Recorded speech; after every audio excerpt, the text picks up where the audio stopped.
জান্নাতে বেশি মানুষ যাবে উত্তম চরিত্র এবং ধৈর্যের কারণে। এই দুইটার ভেতরে আপনারা আছেন। একটাই আমি আছেন কিনা জানি না, উত্তম চরিত্র আছে এলাকায়। চরিত্রকে ভালো রাখার জন্য হযরত আদম আলাইহিস সালামকে আল্লাহ রাব্বুল আলামিন জানিয়েছিলেন, এই যে হাওয়াকে বানিয়ে পাশে রাখলাম, এর দিকে তাকানোও যাবে না, ধরাও যাবে না।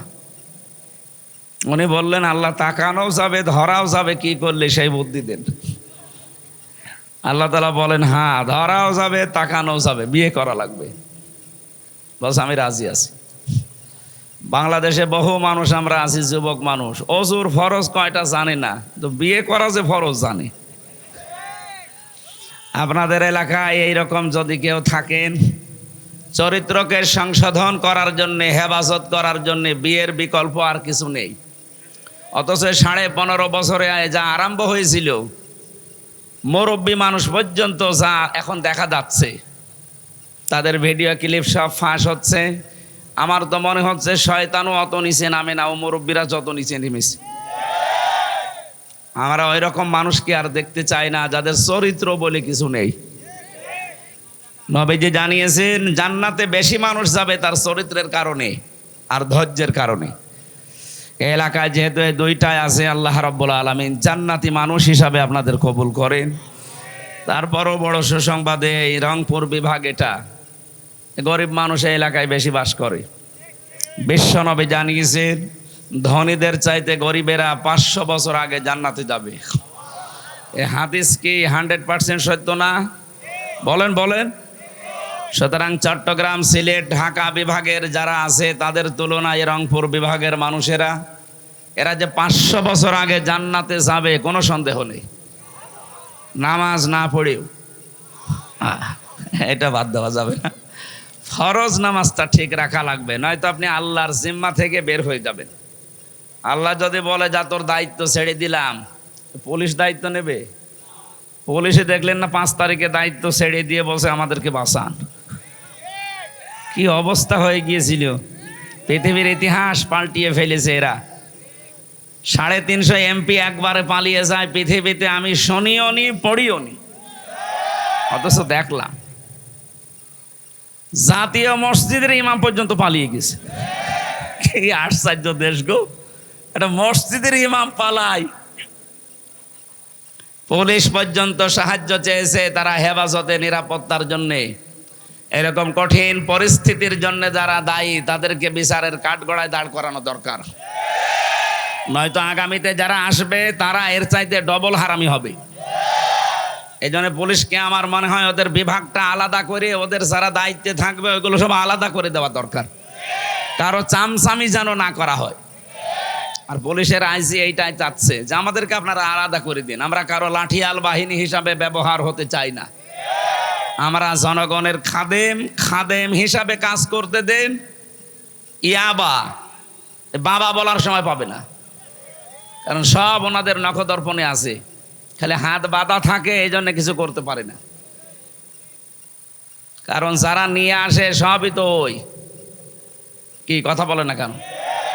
এই রংপুর বিভাগে যেখান থেকে এই বাবা ডাল এগুলো আসে, ওই সেই কক্সবাজারের টেকনাফ, ওখানে যিনি আল্লাহর ওলি বসে আছে বদি, ওনার মাধ্যমে এগুলো সব আসতেছে সারা দেশে। তো উনি একজন এমপি ছিল, ওনার বউ এমপি। যারা জালেম ছিল তাদের বড় একটা দায়িত্বে ছিল সেই লোকটাতে, তাকে এনার মতো ওসি এসপি কি বলবে, বললে ট্রান্সফার করে সেই দিয়ে আসবে খাগড়াছড়ি, বান্দরবন। বাধ্য হয়ে হাত বাঁধা ছিল, কিচ্ছু করতে পারতো না। কয়েকদিন আগে আমার মামলা সব খারিজ হয়ে গেছে, সবগুলো খারিজ হয়ে গেছে। বিচারপতি যিনি আছে উনি এইভাবে কাগজ দেখে বলছে যে কি দেখে বিচার করবো, এর তো ভেতরে কোনো মাল নেই, সব খালাস করে দিলাম। আমি বলতে গেলাম যে মাননীয় বিচারপতি, আপনার কাছেই তো এই মামলা ছিল এই 3 বছর, অথচ তখন দেখতেন আর বলতেন না কিছু করার নেই, পরে আসেন। অথচ আজকে যে কিছু বলছেন কোনো মাল নেই, আজকে কি নতুন ওহী নাযিল হচ্ছে? উনি এই কথাই আমারে বলতো যে হুজুর আমার হাত বাঁধা ছিল। কি বাঁধা ছিল? বলেন বলেন।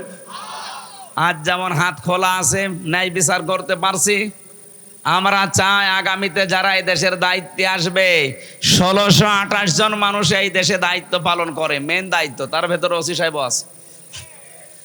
এই ১৬২৮টা চেয়ারের হাত যেন আবু সাইদের মতো খোলা থাকে।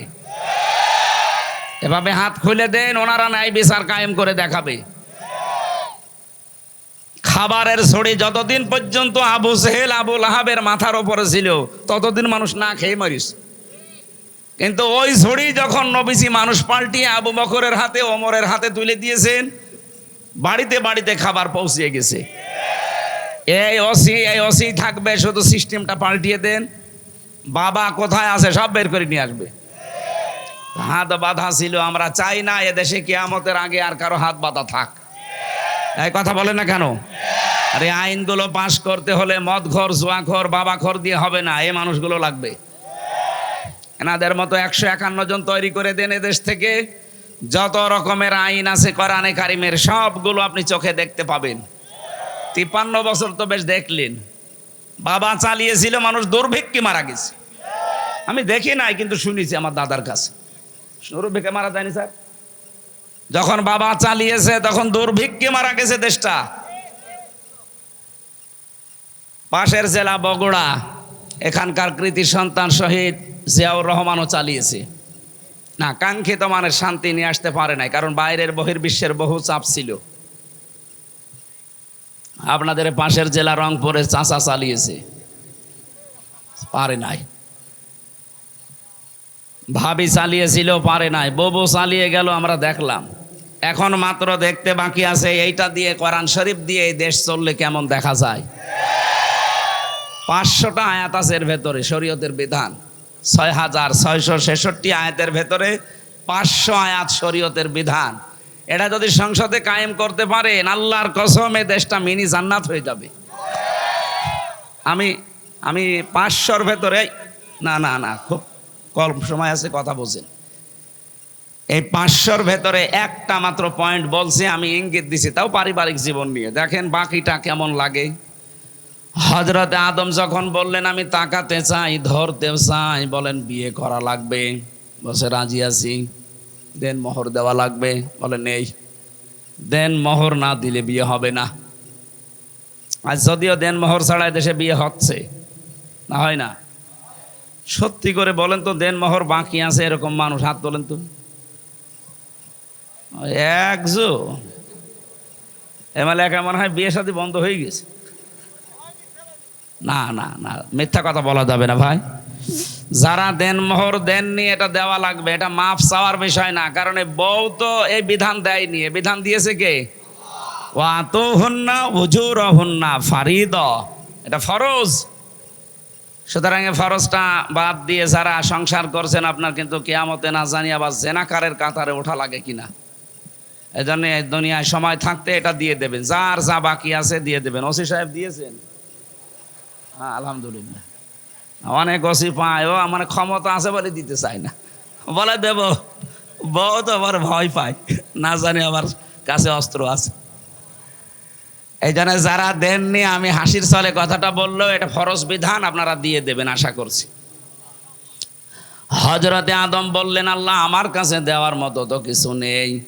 আল্লাহ বলেন আমার একজন নবী আছে, তিনি শেষে যাবে, মুহাম্মাদুর রাসূলুল্লাহ।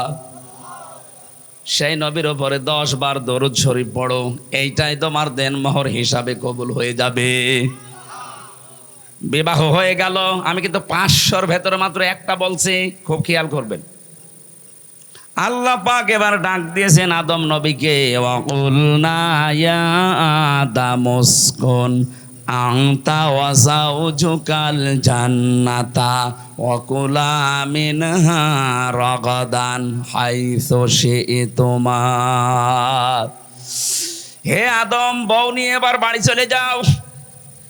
এখানে প্রশ্ন হচ্ছে, জান্নাত হযরতে আদম আলাইহিস সালামের বাড়ি আর আমাদের বাবার বাড়ি, কি কথা বলেন না কেন? আমাদের বাবার বাড়ি না? উনি আমাদের আদি বাবা, এই হিসাবে আমাদের বাবার বাড়ি ওইটা। তাহলে বউ নিয়ে বিয়ে করার পরে আল্লাহ আদেশ দিলেন বাড়ি যাও। বউ নিয়ে বিয়ে করে বাবার বাড়ি যাওয়া লাগে, এইটাই সুন্নাহ নবীদের। অথচ এখানে অনেকেই বসে আছে ঘর জামাই। আপনি বউ নিয়ে বাবার বাড়ি যাওয়া দূরের কথা, আরো নিজে সহ থেকে যাচ্ছে। শব্দটার দিকে খেয়াল করেন। আল্লাহ পাক বলেন বউ নিয়ে বাড়ি যাও, শুধু এতটুকুই না, ওয়াকুলা মিনহা। আল্লাহ কিন্তু আংতা ওয়াকুলা দেয়নি যে বাড়ি যে নিজে আগে মরণের খাওয়া খাও এরপরে বউকে দাও, না। আজ যারা চিল্লাচ্ছেন, বিশেষ করে আমিরে জামাত ডাক্তার শফিকুর রহমান, এই কথাটা বলার পর থেকে দেখি সারা দেশে নাস্তিক আর রাম আর বাম, বিশেষ করে নারী সংগঠনে যারা কাজ করে ওরা উঠে পড়ে লেগেছে। আজকে একটা টক শো দেখেছেন আমিরে জামাতের একদম উপস্থাপিকা মহিলা, তারে নিয়েও ফতোয়াবাজি চলছে। আরে ভাই, এদেশে কি ইসলামের একটা আইন আছে আপনি ফতোয়া দেন? কোরআনের এই আয়াত থেকে আমরা কয়েকটা মাসলা পেয়েছি। প্রথম নাম্বারে আল্লাহ বলেন অকুলা দি বসন দিলাম, বউ নিয়ে বাড়ি যাও, নিজে যেই মানের খাবার খাবে ওই মানের খাবার স্ত্রীকে খাওয়াবে। আগে নিজে খাবে এরপরে বউকে খাওয়াবে, কথা আল্লাহ দেয়নি। কথা বুঝতেছেন? হ্যাঁ, এদিকে তাকান, তাড়াতাড়ি শেষ করেন তো ভাই। এখন আসলেন কোন কারণে? পরে আসতে পারতেন, পরে আসবেন, এখানে কেউ আসবেন না।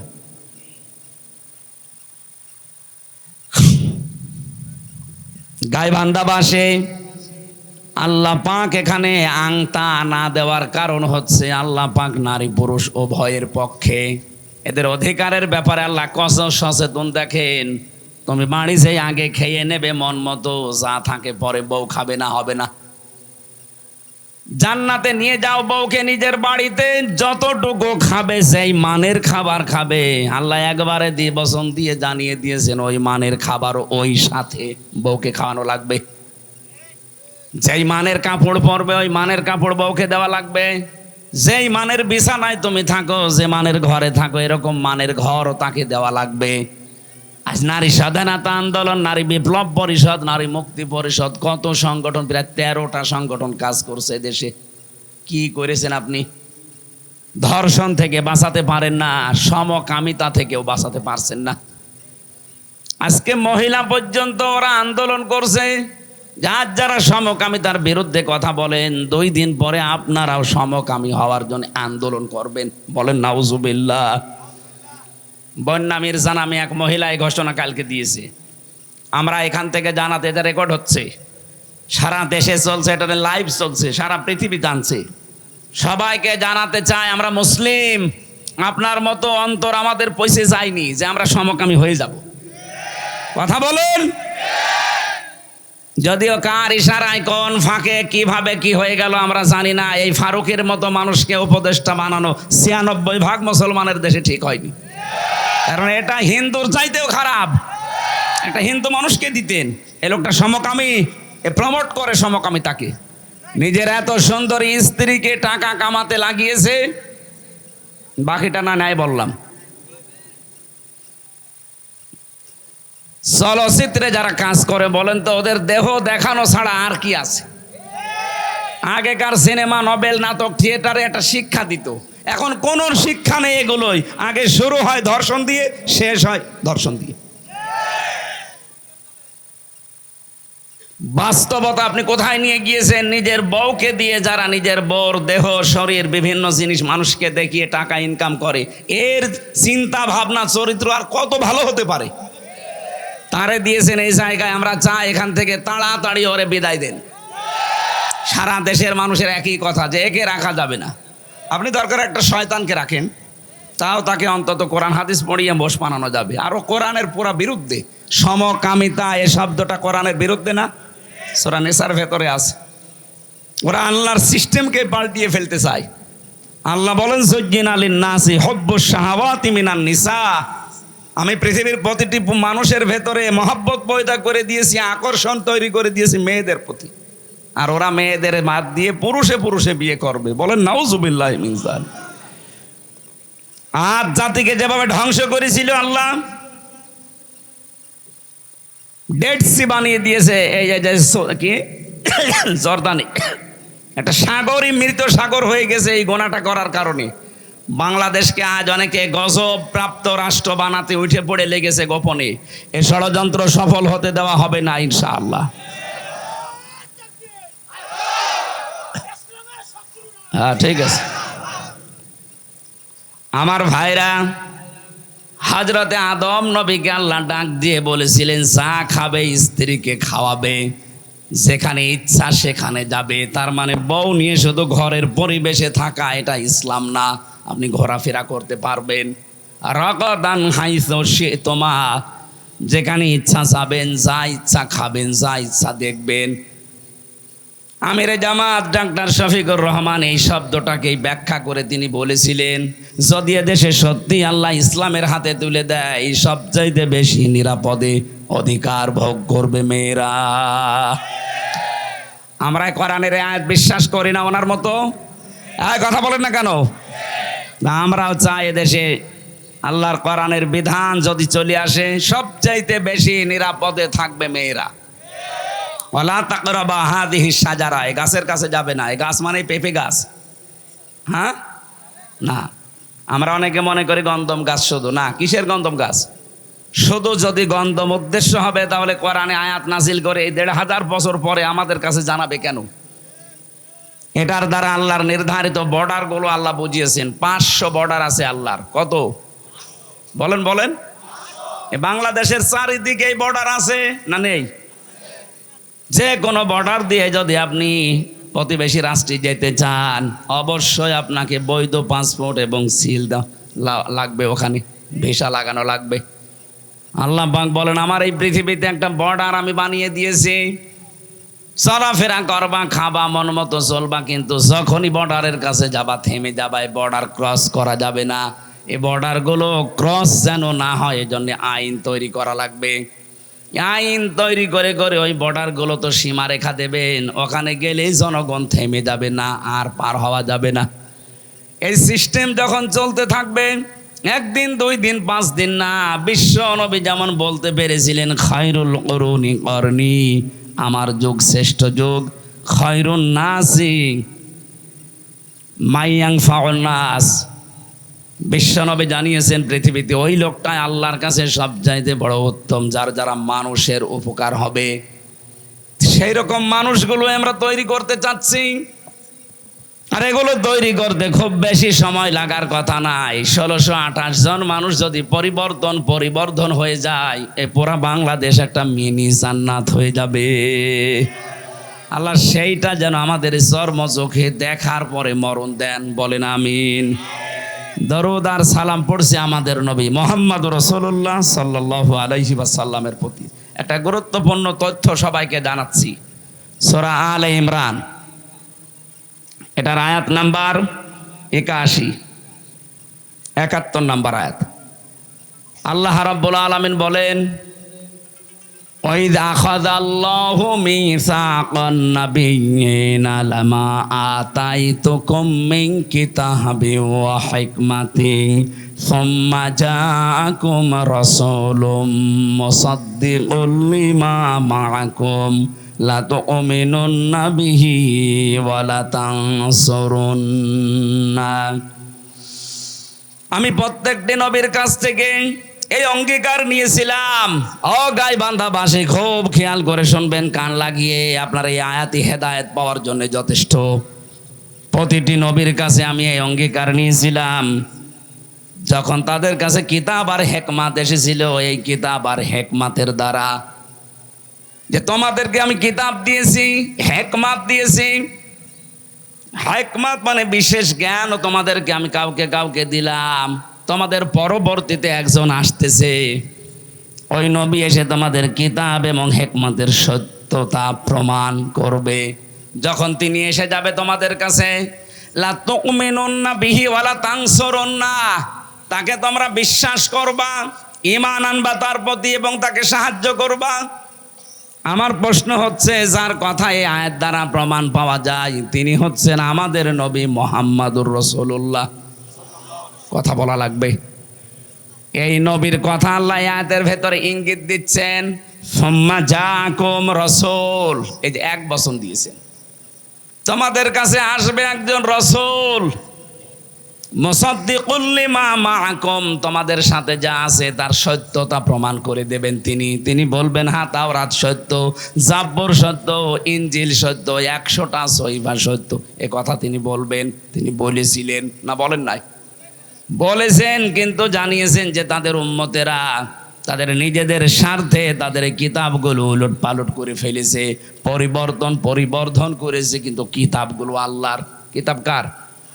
তোমাদের উচিত হবে এখন লা তুকমিনুন্না বিহি ওয়ালা তানসুরুন্না, লাম দিয়েছেন আল্লাহ, অবশ্যই তার প্রতি তোমরা ঈমান আনবে, তাকে বিশ্বাস করবে এবং তাকে সাহায্য করবে।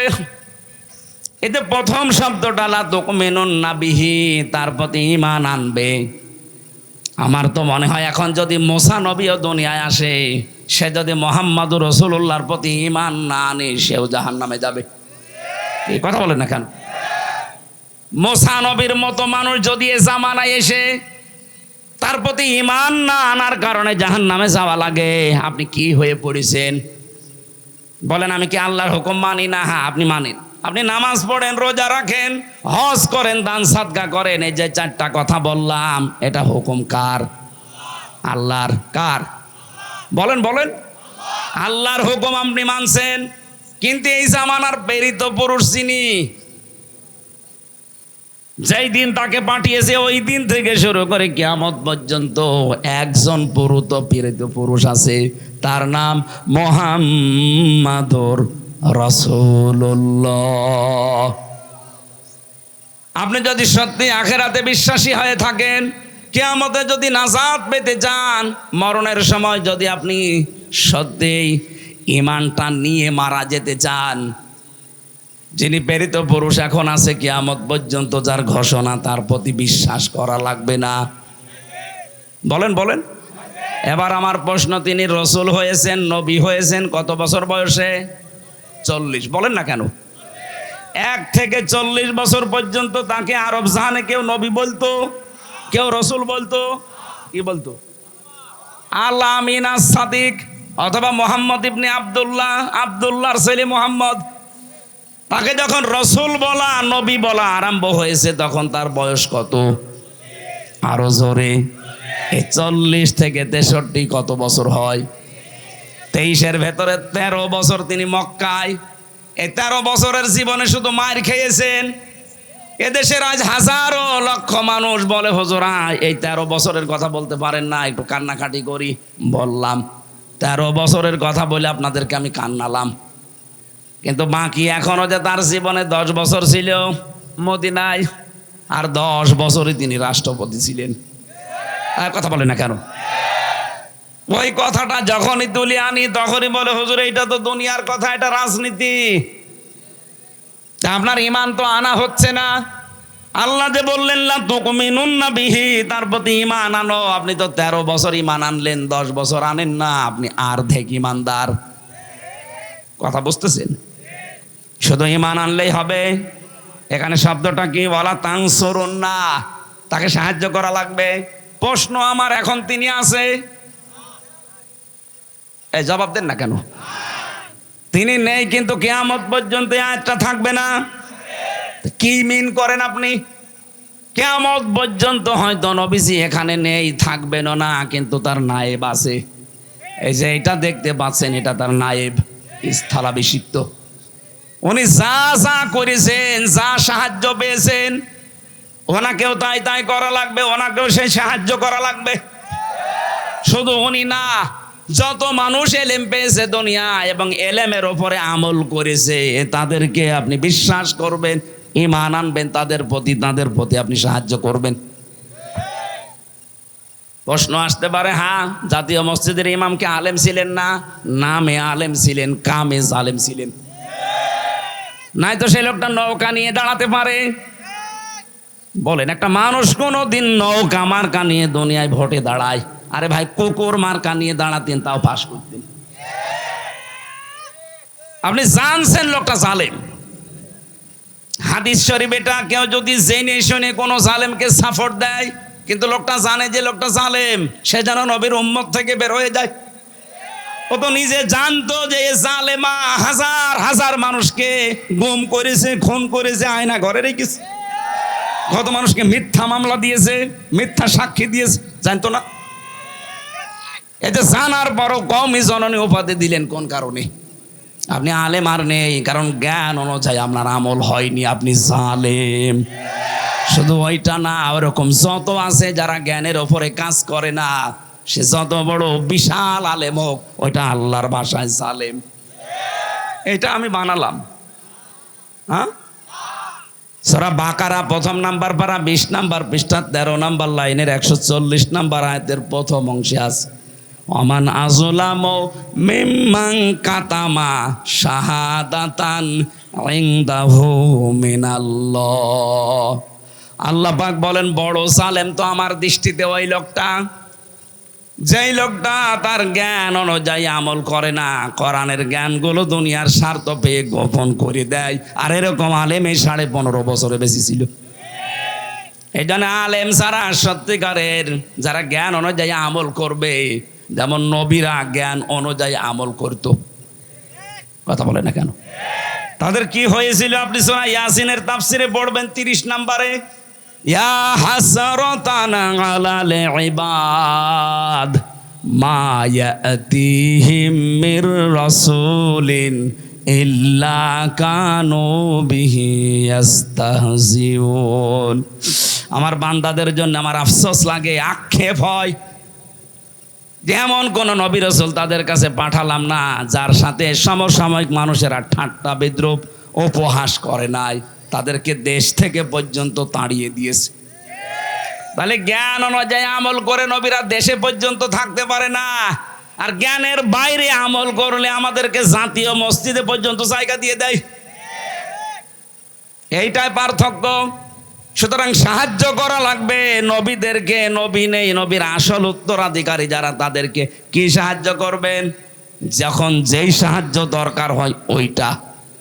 পরবর্তী শব্দ হচ্ছে ক্বালা আ'আকরারতুম ওয়া আখাযতুম আলা যালিকুম ইসরি ক্বালু আকরারনা ক্বালা ফাশহাদু ওয়া আনা মাআকুম মিনাশ শাহিদিন।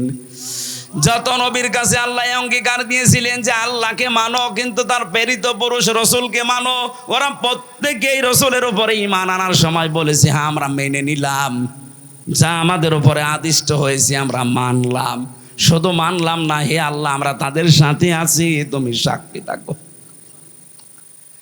এতটুকু আল্লাহ শেষ করেননি।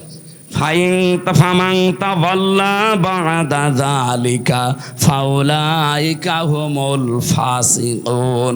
হে নবী, ঘোষণা দেওয়ার পরে কেউ যদি মুখ ফিরিয়ে চলে যায়, অহংকার করে যে না আমি মানি না, ওই মানুষগুলোই ফাসিক, পাপাচারী, দুশ্চরিত্রের অধিকারী। বলেন নাউজুবিল্লাহ।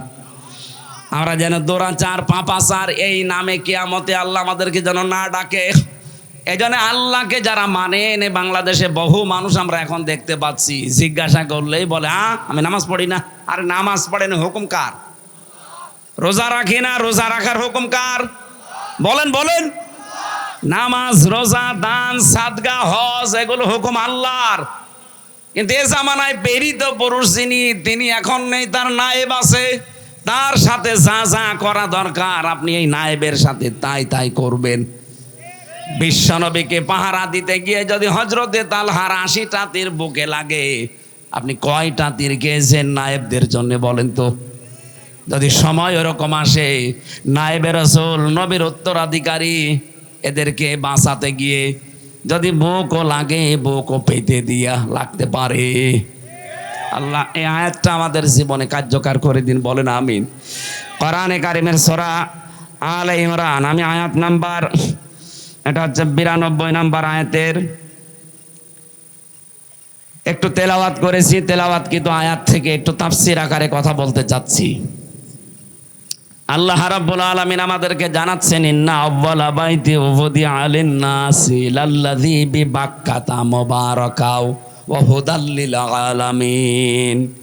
অবশ্যই এই পৃথিবীতে সর্বপ্রথম যে ঘরটা বানানো হয়েছে সেটা বাক্কায়, তার মানে মক্কায়।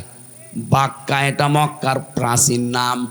তার পৃথিবীর প্রথম ঘর হচ্ছে মক্কা। কাবা শরীফ। মোবারকান, এই যে মোবারকান শব্দ দিয়ে আল্লাহ জানিয়েছেন এটা বরকতময় করে দিয়েছি। ও হুদান, হেদায়েতের মশাল এখানে লাগানো আছে। কত কালো জিনিস তো দুনিয়ায় আমরা দেখি, কাবা শরীফটাও কালো জিনিস দিয়ে মোড়ানো আছে। কি জিনিস আল্লাহ তার ভেতরে দিয়ে রেখেছেন, কাবা একবার দেখলে আর একবার দেখতে আপনার মন চাবেই। দুনিয়ায় এমন কোন কালো জিনিস দেখান তো। এই যে কাক, এ তো কালো, একবার দেখলে মন চাইছে আর একবার দেখি।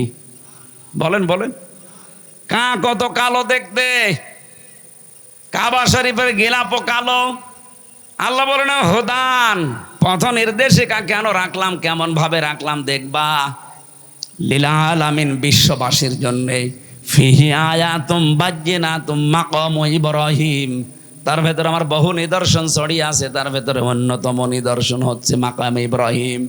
অমাং দাখালাহু কানা আমিনা, কোন মানুষ যদি এখানে প্রবেশ করে আল্লাহ তাকে নিরাপত্তা দিয়ে দেয়। আমি সুবহানাল্লাহ আলহামদুলিল্লাহ বলার জন্য বলছি না, এখানে শিক্ষা আছে কয়েকটা। এক নম্বরে, কোন মানুষ যদি কাবার চত্বরের ভেতরে প্রবেশ করে তাকে নিরাপত্তা দেয় কে? কারণ ওখানে বিধান চলছে আল্লাহর। এই যে 7 চক্কর দেওয়া বিধান কার? ওখানে নামাজ পড়া বিধান কার? পবিত্র রাখো এই বিধান কার? এই জায়গাটা পুরা নিয়ন্ত্রণ করছে আমার আল্লাহ তার বিধান মতো। বিভিন্ন আয়াতে আল্লাহ এই তথ্যগুলো তুলে ধরেছেন। এই কারণে এখানে গেলেই আমার আল্লাহ, এখানে মোবারকান আছে, হুদান আছে, মানুষদেরকে নিরাপত্তার চাদরে ঢেকে রেখেছেন। এই বাংলাদেশের 56,000 বর্গ মাইল তো আর কাবা শরীফ না? কি এটা কাবা শরীফ না? 6,000 মাইল দূরে এটা। কাবা শরীফ থেকে বাংলাদেশের এই পলাশবাড়ির দূরত্ব 6,000 মাইল। এত দূরে আপনি নিরাপত্তা পাবেন কি করে? আল্লাহ পাক বলেন, হ্যাঁ আমি একটা বুদ্ধি তোমাদের দেই, আমার এই ঘোষণাটা যদি মেনে নিতে পারো, কাবাকে যাবে নিরাপদ করে দিয়েছি, নিরাপত্তার চাদরে ঢেকে রেখেছি, তোমাদের বাংলাদেশ না তামাম পৃথিবী আমি আল্লাহ নিরাপত্তার চাদরে ঢেকে দেব। এখন আমরা আমাদের এই 56,000 বর্গ মাইলের বাংলাদেশকে কাবার মতো নিরাপদ বানাতে চাই না। বলেন বলেন। চাচা এরশাদ তো বলেছিল, ঘরে থাকলে ঘুম, বাইরে থাকলে ঘুম। আমরা এইটা চাই না। আমরা এমন একটা চত্বর বানাতে চাই বাংলাদেশকে, যেখানে কাবা শরীফের মতো আমরা নিরাপদ, স্বস্তি, শান্তি নিয়ে চলাফেরা করতে পারি। এবার আসেন এই আয়াতের ব্যাখ্যায় আল্লাহ নিজে জানাচ্ছেন। সূরা আনআম 82 নম্বর আয়াত, আল্লাযীনা আমানু ওয়া লাম ইয়ালবিসু ঈমানাহুম বিযুলমিন উলাইকা লাহুমুল আমনু ওয়া হুম মুহতাদুন। রব্বুল আলামিন বলেন, যারা ঈমান আনে আর ঈমানের সাথে যদি শিরিক মিশ্রণ না করে, এখানে জুলুম মানে শিরিক, যারা তাদের ঈমানের সাথে বিজুলমিন মানে বিশিরকিন, শিরিককে মিশ্রণ করবে না, উলাইকা লাহুমুল আমনু, এই মানুষগুলো আমি আল্লাহর পক্ষ থেকে নিরাপত্তার হকদার। তাহলে আমরা নিরাপত্তা যদি চাই দেশে, শিরিক মুক্ত বাংলাদেশ গঠন করা লাগবে।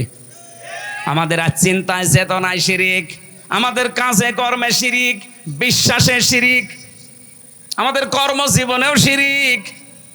এই জন্য শিরিক থেকে পবিত্র হয়ে যে মানুষগুলো মরণের বিছানায় আছাড় দিয়ে পড়বে, আল্লাহ সুসংবাদ দিয়েছেন তাদের জন্য, খুব ভালো করে শুনবেন।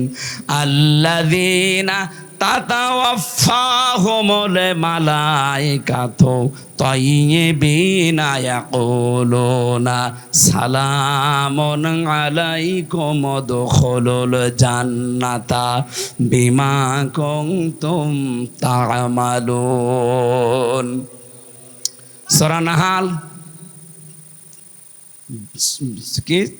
32 নম্বর আয়াতে আছে, মানুষ যখন মরণের বিছানায় আছাড় দিয়ে পড়ে যায়, ফেরেশতারা তখন আসে তার কাছে, যার জীবনটা তজ্জিবিন। তজ্জিবিন মানে শুধু এই পোশাকের পবিত্রতা না, তজ্জিবিন মানে শুধুমাত্র শরীরের পবিত্রতা না, আপনার চিন্তা চেতনা, বিশ্বাস, আকীদা, কর্মজীবন, আপনার পরিবার, সমাজ এবং রাষ্ট্র সব যখন আপনি পবিত্র, মুক্ত করার চেষ্টা থাকবেন যে আমি শিরিক মুক্ত করব, কুফর মুক্ত করব, জুলুম মুক্ত করব, বিদআত মুক্ত করব।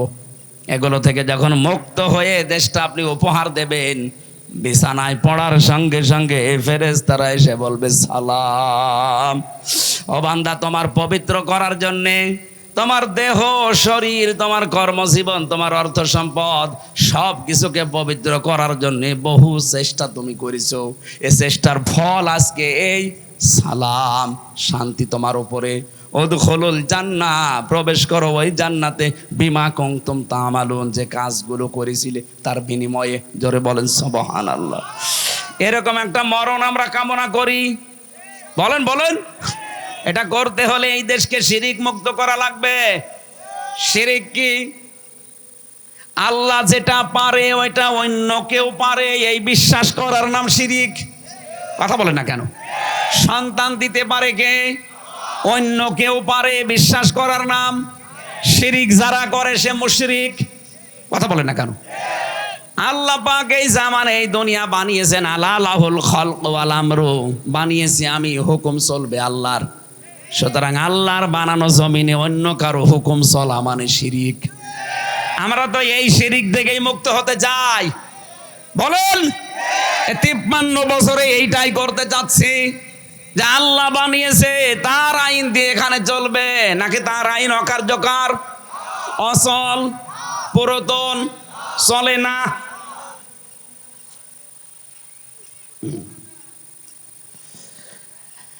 এই জন্য বাস্তবতা হচ্ছে আয়াতের মূল শিক্ষা, যেহেতু আল্লাহ বানিয়েছে, আল্লাহর আইন দিয়ে না চললে অন্য কিছু যদি চলে সেটা শিরিক হয়ে যাবে। আমরা এই শিরিক আমাদের এই দেশে আর সামনে দেখতে চাই না। আল্লাহর আইনে দেশে চলবে, এটা ফেরেশতারা চালাবে। হ্যাঁ, আপনি হয়তো মনে করতে পারেন যদি দিলাম, যদি না হয়, আরে ভাই, না হওয়া হওয়া আপনার বিষয় না। হযরত ইব্রাহিম অগ্নিকুণ্ডে যখন জ্বালিয়ে দিচ্ছিল তাকে, ও ব্যাঙ কোনোদিন বিশ্বাস করে না যে আমার এই পোষাবে বিশাল অগ্নিকুণ্ড লিবে যাবে না, কিন্তু সে শুধু সাহায্য করেছিল। আল্লাহ এইটাই কবুল করে ব্যাঙের পোষাবো পাক বানিয়ে দিয়েছেন। আপনার হয়তো একটা টিপে কিছু হবে না, কিন্তু আল্লাহর আইন যারা চায় না তাদের চাইতে অন্তত যারা চাচ্ছে আপনি বোঝাতে চাইবেন ওই ব্যাঙের মতো, আল্লাহ আমি কিন্তু দিয়েছি, হওয়া না হওয়া তোমার ব্যাপার। তারপর একটা সুসংবাদ দিয়ে যাচ্ছে, এই বাংলাদেশে আগস্টের 5 তারিখের আগ পর্যন্ত এদেশে মাত্র 100 জনের 15 জন মানুষ চাইতো যে ইসলাম দেশে কায়েম হোক। কিন্তু আগস্টের 5 তারিখের পরে আমি 17 দিনের একটা হিসাব পেয়েছিলাম। তার মানে আগস্ট মাসের 31 তারিখে আপনি ধরেন, এই 31 তারিখ পর্যন্ত যে জরিপ বাংলাদেশে ছিল, 100 জনের প্রায় 58 জন মানুষ তখন চাইতো এদেশে ইসলাম কায়েম হোক। এখন আপনি ভ্যান চালক 10টা জিজ্ঞাসা করবেন, এর 10টার ভেতরে 8টাই বলবে আমরা এদেশে ইসলাম চাই। এত সুযোগ আল্লাহ তৈরি করে দিয়েছে, এটা যদি একবার হাতছাড়া করে ফেলেন 50 বছরের সুযোগ আর আসবে না। আমরা এই সুযোগটা কাজে লাগাতে চাই না। বলেন, কাবার মতো আমরা এই বাংলাদেশটাকেও নিরাপত্তার চাদরে ঢেকতে চাই। আর নিরাপত্তা দিতে পারে যিনি সালাম। সালাম কে? সালাম মানে শান্তি। সালাম মানে উনি শান্তি দিতে পারবে না?